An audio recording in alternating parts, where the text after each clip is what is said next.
Hello, c'est Aurore. Aujourd'hui, une nouvelle vidéo. Je voudrais qu'on parle aujourd'hui du côté être clair et être spécifique. Pourquoi je voudrais qu'on parle de ça? C'est parce que dans les coachings que je fais, très souvent, les gens viennent avec des choses à améliorer.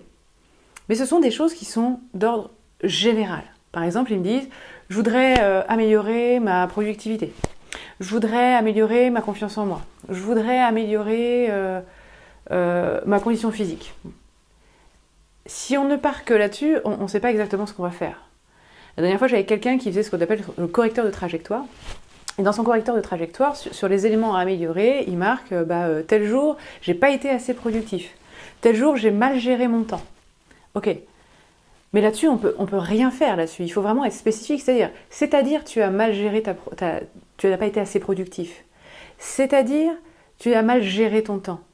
Concrètement, qu'est-ce qui fait que tu as l'impression de ne pas avoir été productif? Qu'est-ce qui fait que tu as l'impression de ne pas avoir géré ton temps? Je donne un exemple souvent pour que ça parle bien et qu'on comprenne bien à quoi sert la spécificité.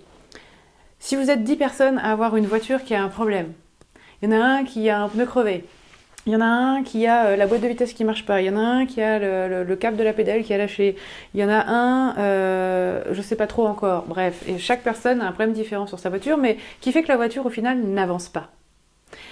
Tu arrives chez le garage et tu dis, tous pourraient dire, ma voiture n'avance pas. Mais ils ont chacun un problème différent, donc le garagiste va être bien obligé de lui demander, c'est-à-dire elle n'avance pas. Parce qu'on ne peut pas régler le problème de voiture si on ne sait pas exactement pourquoi la voiture n'avance pas. Et pour toi, c'est exactement pareil. Il faut que tu sois ultra spécifique de savoir qu'est-ce qui fait à l'intérieur de toi que tu n'es pas assez productif, que tu n'arrives pas à bien gérer ton temps, que tu n'arrives pas à parler la langue que tu voudrais parler. Si tu veux te mettre à l'anglais, par exemple, et tu dis « j'arrive pas à parler anglais ».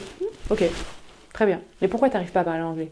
Est-ce que c'est parce que tu as un problème d'élocution? Est-ce que c'est parce que tu ne travailles pas tous les jours? Est-ce que c'est parce que tu n'arrives pas à contacter un prof? Tu n'as pas trouvé le bon prof? Pourquoi spécifiquement?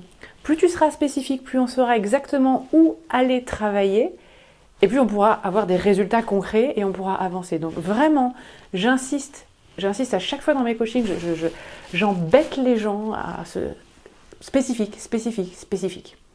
Donc, maintenant, c'est parti, c'est à toi. Donc, ce que j'aimerais que tu nous partages dans les commentaires ci-dessous, c'est quel est le sujet qui était général jusqu'à présent que tu devais travailler et est-ce que tu peux nous le spécifier? C'est-à-dire, qu'est-ce qui spécifiquement est le truc à travailler pour t'aider à développer cette thématique un peu plus large. Okay, tu nous le partages ci-dessous et c'est parti et je te dis à bientôt dans une prochaine vidéo.